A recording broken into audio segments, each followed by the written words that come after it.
meron na akong ibabalita sa inyo. Bad news para sa atin, good news para kay Ares.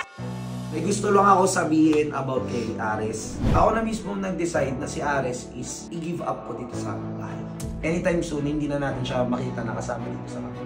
Tol, alam mo yun, Rez, mag-miss ka namin, sobrang solid mo. Ingat ka, Tol. Daming salamat. Love you, Tol.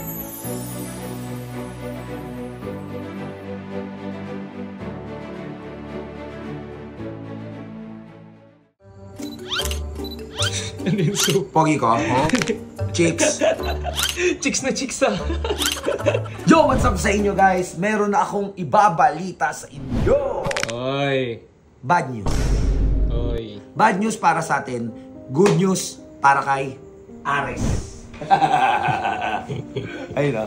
Tara. Ay, sa loob na natin pag-usapan. Ay, nako. Tara, G. Tara, tol. Dito natin pag-usapan lahat yan. Umaupo tayo dito, tol. Maupo tayo. Guys! So, good afternoon, good evening, good morning, kung saan man kayong lupalop nanonood ngayon. May gusto lang ako sabihin about kay Ares. Alam niyo naman guys, si Ares, halos 3 taon na kami magkasama niyan. Since SBC days, since SBE. Kami pa niyan, nila Bugoy Carino, sila Nix. Yan, kami pa magkakasama niyan. Sila Regar Jr., kami yan. Sa Laguna pa yon, di ba? Until umalis ako sa SBC, iniwan ko sila. And then, nag-RSG ako. Di ba? RSG days ako. Kasama ko nyo dyan sila Lucio, si Boss Reker, yan. Kami, yan, ng Dinas Dip, sila Japong. Tayo, di ba? Obviously. And then, nag-reunite kami nila Ares. Kinuha ko ulit si Ares from Tarlac. Kinuha ko siya sa Tarlac hanggang sa tumira siya sa bahay. Yung moment na pumunta doon si Ares, hindi niya alam kung ano ba yung bukas na haharapin niya eh.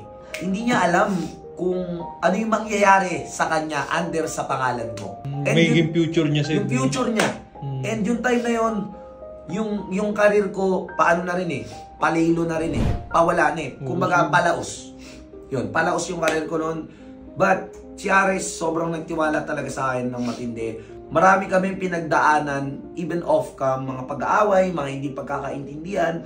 May moment na gusto ko na buwagin yung grupo, may times na gusto na umuwi ni Ares kasi walang nangyayari, walang progress sa karir niya. Until one day, nabigyan siya ng spotlight, maganda yung nangyari sa kanya, kahit nung ganggang pa siya, tumataas na yung views niya, sumisikat na siya. Yun, dun sa mga kalokohan nila ni Troy dyan, until dumating si AJ, yan, mas pumatok siya, mas nakilala siya ng buong mundo, and until today, dumating na yung para sa akin, isa to sa pinakamalungkot na mangyayari sa buhay ko. Kasi si Ares, tinuturing ko na tong kapatid ko din to eh. Diba, tingnan nyo, si Ares yung isa sinama ko sa Indonesia. Bakit hindi ko nasama si Sir Chick? Bakit hindi ko sinama sila Alamat? Kasi kami ni Ares, may solid bonding kami yan even off-cam.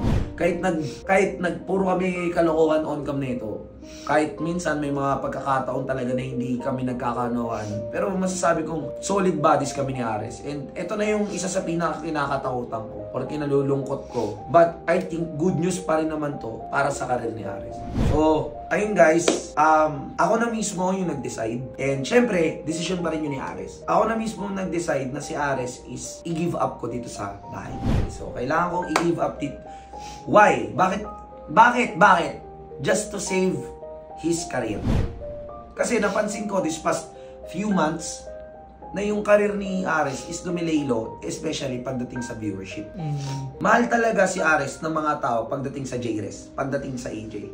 And I don't have a choice but to save them, okay? And to save him, si Ares. Kaya nagpasya ako na si Ares is at least kumuha ng malapit na tirahan sa Las Piñas kila AJ. Kaya napansin nyo guys, itong mga nakarang araw, wala dito si Ares. At nung mga nakarang araw na mga naghahanap kay Ares, wala akong masagot. Kasi sobrang nalulungkot din talaga ako. Sobrang nalulungkot ako sa pag-alis ni Ares, yung adjustment, lahat na mawawala ni si Ares dito sa bootcamp. And final na yan, Sob? Final yun, G. Dahil hindi natin mapipilit si AJ na tumira siya dito sa bootcamp or kumuha siya ng malapit dito sa bahay. Dahil si AJ ay nag-aaral po sa Las Piñas. Ayoko rin naman sabihin na dito mag-aral si AJ dahil ayoko siya ilayo sa mga magulang niya. Dahil hindi naman talaga first career ni AJ tong pagbablog.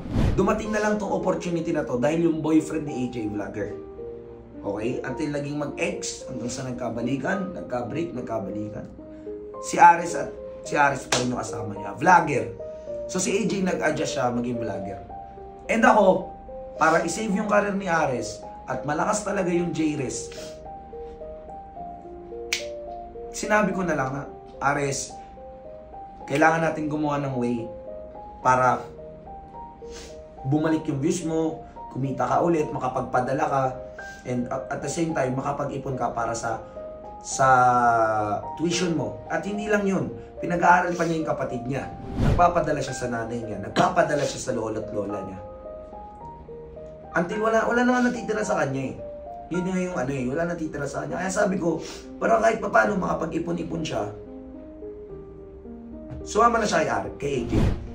Although di siya titira sa bahay nila AJ, pero at least, pag nag-content silang dalawa, andun pa rin si Ares.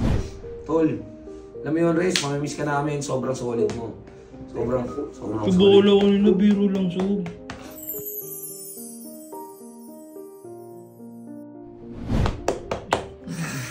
Alam mo yun, Rez, tangin mo. Since day one, solid tayo, Tol. Sob, hindi ba prank yan, Sob? Hindi, gago, totoo. Andyan si AJ. Kinausap ko na rin sila off-cam kanina, kinausap ko off-cam. Sabi ko kay AJ, cargo mo na si Ares ngayon kung ano may mangyari kay Ares sa iya. And kahit naman ako nalulungkot ako, pero wala akong magagawa, ayaw maging selfish. Bibiro lang ako kanina, Sob. Akala ko dito ako, Sob. Putik yan. So, aalis na talaga si Ares dito, Sob? Yes, so simula ngayon guys, hindi nyo na baka mga ilang araw na lang kasi nakapag-vlog pa rin naman ako nakasama si Ares. Nakapag-content pa rin naman ako nakasama si Ares. Baka anytime soon, hindi na natin siya makita nakasama dito sa camp. And si Kuya Rico, isa yun din. Paalis na rin si Kuya Rico. Para kahit pa paano matutukan pa rin si Ares. Kasi sabi ko, Kuya Rico, pwede ba na bantayan mo pa rin si Ares? Oo, sinirapan din ito mag-isa, Sob. Nahirapan pa rin siya mag-isa. Baka wala rin siya kasama sa bahay. So, huwag kayong malungkot sa mga J-Res fans, sa Ares, solid Ares dyan. And siya yung OG ng Ganggang. Yan, si Troy, Ares, tsaka si Mola. Sila yung OG ng Ganggang. Kaya respeto pa rin kay Ares. Kung hindi dahil sa kay Ares at kay Troy walang Ganggang ngayon na kiniklaim nila ready. Ingat ka, Tol. Maraming salamat. Love you.